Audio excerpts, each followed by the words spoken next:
What's up, everybody? How many of you out there, before taking on any sort of task or trying a new skill or anything like that, like to plan everything out to the very minor detail? Well, I hate to break it to you, but those of you out there that are like that, you're probably getting in your own way, because what you're doing is no longer planning, it's actually procrastinating. Hi, my name is Matt with Elevating Yourself, and today we're going to be talking a little bit about why it's so important for you to stop planning everything out and just start doing. It is the only way to push yourself forward. I get it. It is so important to be able to plan things out, and I want everyone to be prepared, but I guarantee you, you're doing a heck of a lot more planning than you actually are doing, and it's time to stop now. So the first point is the planning trap.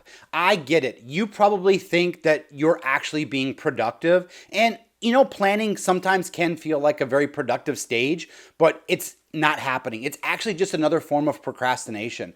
There is only so much planning that you really should be doing before you take your first steps. And I know you want to be putting yourself with your best foot forward, but sometimes just putting any foot forward can be the thing that you need in order to propel you into the next level that you need to get to. And so many times people are waiting for the perfect moment to start doing whatever it is that they want to do, only to realize that that perfect moment never actually happens. They started, I'll do it tomorrow, I'll do it tomorrow, I'll do it tomorrow. We probably have already been in that stage where we said that, right? How many times have you said it when doing something that you really wanted to do, but you never actually got around to doing it? You've got to get out of your own way. Don't procrastinate any further, but actually start doing. It's gonna be messy. Understand that success is not always this pretty sight. It's not always this glorious road that you travel down in order to make great things happen. You are gonna come across bumps and bruises along the way, but that is the things that you need to learn in order to make yourself successful. I mean, how many times have you gone out, maybe it's probably around the first of the year, where you're like, I'm gonna start working out. And you go and you get all this nice fancy gym equipment or gym clothes, and what happens? It just sits in the corner, just waiting there to be used. And you just never get around to it. You think, if I get the things to make me do what I want to do, I'll do it. Now, it's not to say that's not a bad thing. I can tell you from my own perspective that I really wanted to get into content creation, and I really wanted it to look good. And so I wanted to get some decent lights, and I wanted to get a good camera. But I will tell you that after getting the things, it sat in my studio for a good month and a half before I even pressed that record button. It is easy to fall into that trap. And what I said was, I'll do it next weekend. I'll do it next weekend. And it just kept being postponed and postponed and postponed. And next weekend just never came. And then what happened is I got upstairs and I was like, you know what? I'm just doing it.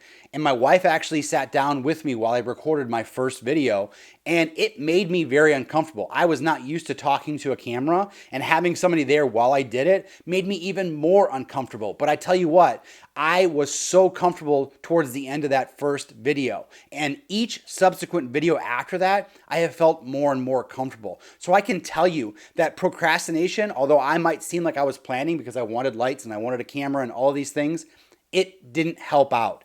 You just have to do it. Just take that first step forward, please. And on the second point, no one is coming to save you. You have to start taking control now. I get it. There are going to be some factors that are involved there, like money, mentors, things of that nature, that might block you from getting the things done, but you have all the ability in the world to make it happen. Again, you think about what it is that you want to accomplish, and although the best conditions out there may help you along the way, what could you do right now? Again, when you think about content creation, you could have a really nice camera that costs $2,000 and lights that cost $300, but do you need it? Absolutely not. If you've got a great message to say, all you need is something to record a video on. And if that's your phone, if that's a webcam, whatever, do something until you can get settled with other equipment, until you start making more of a living off of this, that you can afford those things. There's nothing wrong with it. But again, don't wait for those conditions. If you're like, you know what, I don't want to record a video on a webcam, what I'll do is start saving money every week, and then I'll put that towards a camera and I'll get it. And if I put my budget in place, I should have it done in about 6 weeks. Guess what? You've just wasted 6 weeks waiting for that to happen. Now, it's not to say you shouldn't do it. I absolutely think you should do that. But while you're waiting, still start recording. Start doing the thing that you want to do without the perfect conditions. I guarantee you there are obstacles that are out there that you can easily overcome. Don't sweat the little things. Then on to the third point, dreams are built, they're not found. Consistency will always overcome inspiration. And it's not to say that you shouldn't look for inspiration when it happens, but understand that you have the ability to push through that with strong consistency. When you think about success, success is going to come from consistent, hard effort, not some magical moment out there.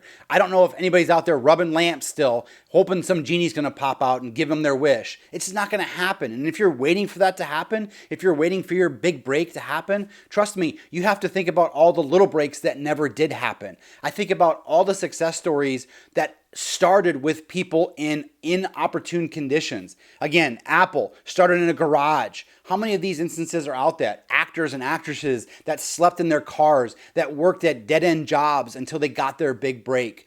Everybody wants what people have. They don't want how they got it. Everybody wants to be at that end result, and you can't wait for it. You cannot wait for that one thing to happen. You've got to do the other things, and you've got to break it. You've got to fail at it. Unless you do that, you are never going to reach the success that you deserve. Put yourself into a condition that you have some sort of a rhythm, whether it's writing, whether it's content creation, whether it's understanding new coding, whether it's building websites, graphic design, whatever it is, put yourself into a position where you are practicing it on a daily basis. Set yourself aside 30 minutes a day. I've heard this a lot of times from writers where they didn't like to write, or they would come up with short stints where they would write and they would just get stopped and they wouldn't do it for weeks on end. And then I was reading this book recently that talked about how he actually forced himself. He said, today I'm writing 2 hours. And I'm going to write for 2 hours, and whatever I get, I get. And that's the thing, is that you have to start with something before you can find out what it is that you really want to do. Then on to the fourth point, no one cares about your dream until you start caring for it. And as a leader, I have really dealt with this a lot when it comes to people's own development. I can't want their development more than they do. If they don't have the aspiration and the effort willing to put into it, then why should I waste my time? And again, it's not to say that I don't want to help them along the way, but I shouldn't be the one doing 120% of the effort for their own dreams to come true. Again, I will be more than happy to give 120% of my effort to helping them along the way if they are themselves also very committed, but you cannot just wait. Actions are the thing that make it happen. I keep telling my kids this all the time when they've done something maybe that's upset myself or their mother. They'll say, I'm sorry. And it's like, I don't want to hear you're sorry. I just don't want you to do it again. You hit your brother. I don't want you to hit your brother again. I appreciate the fact that you say you're sorry. But again, I don't want you to say sorry for every instance that you do something wrong. I would rather you understand what you did and then make adjustments so you don't do that again. That is why so much of success happens with the actions. It's not about saying it. It sounds really nice, right? Again, you're out there planning, you got your clipboard, I'm going to do all these things with a bunch of checklists on it, and it never happens, right? I mean, it looks really good. You sat down, you created the checklist, right? So you've done something. No, that's BS. You've got to take charge of it. Actions are the only thing that are going to put you on the map. And then on to our final point, fail fast.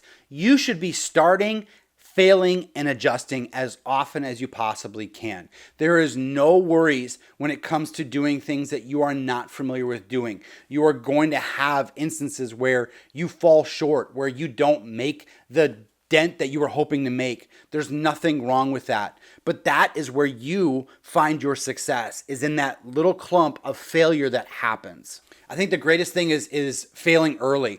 So many times when I'm talking with individuals about their own success, I've asked them what they've done in the past and what didn't work. And I'm really astonished to hear that so many people don't have those stories. I would have expected when asking somebody what's not working, that they should be able to give me this laundry list of things that just didn't work out. To me, if you can't do that, I mean, maybe you got lucky and you got successful right on the first bat. You know what? If you did, perfect. There's nothing wrong with that. But if you haven't, if you're still searching for that dream, if you're still working towards that dream and you don't have that list of failures, then maybe you're not doing enough. Thanks for watching today. Again, don't worry so much about the planning phase. And again, it's not to say that I don't want everybody out there at least trying to make a plan. I think it's fine to sit down and put a plan together. But if you find that day after day after day, you're saying, I'll start tomorrow, that's when you're not in a planning stage anymore. You're procrastinating. And I want everyone to be successful. And if you are in your own way, it's time to take a little bit of a self-reflection and see what you need to do to push yourself forward. And again, like, think about the points that we talked about in the video today. I can't tell you that it's not going to be hard. I can't tell you that you're not going to feel a little anxiety along the way, but that's normal. It's not to say that you can have these things, you can fail, and you're just going to be happy about it. I'm not telling you that. But I want you to understand that for all the failures that you have out there are about 1 billion other people that feel those same things. And so there's nothing wrong with it. If you haven't had a chance, please check out a couple of the other videos that I've got posted. I really want to make sure that everyone is really set up for their own success. I believe that everybody can make a difference in their lives if they really just put the effort forward. And remember, elevating yourself to the next level is about starting with a single step. Take that step today. We'll see you next time. Thanks.